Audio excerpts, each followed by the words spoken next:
Læseren, den flytter du faktisk ret godt luft. Ja, det ser nok komme til at virke det der.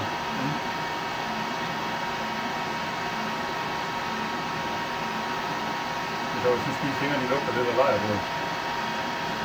Det er det mange lige sandsynlighed for, at det kommer til at blive løbende Har af. du den der? Ja.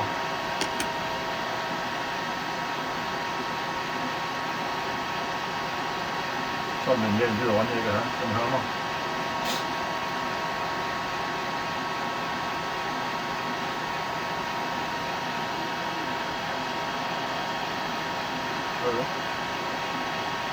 Så den går ved at vække det, inden den begynder at skære noget fedt.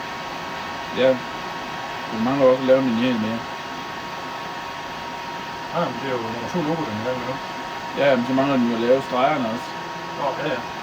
Kom der. Og så mangler den at lave tallene. Men man kan se, det er jo det der, den laver inde i det der, hvor vi sætter toolbarsen. Ja. Jeg vil da garanteret sortere dem også, lige som du...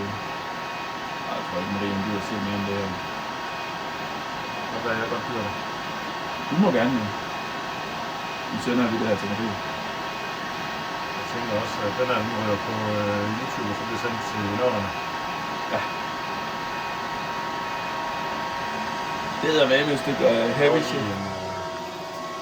Så vi kan se hele maskinen også. Du har, mens den graverer tallene, så skal den lige gravere de næste tal. Og så skal du stoppe, fordi så skal du nå at tage billeder af, at den skærer, for det ser fandme sindssygt ud. Ja, det er på det hele her. Jeg er godt nok imponeret over, hvor hurtigt det går. Ja.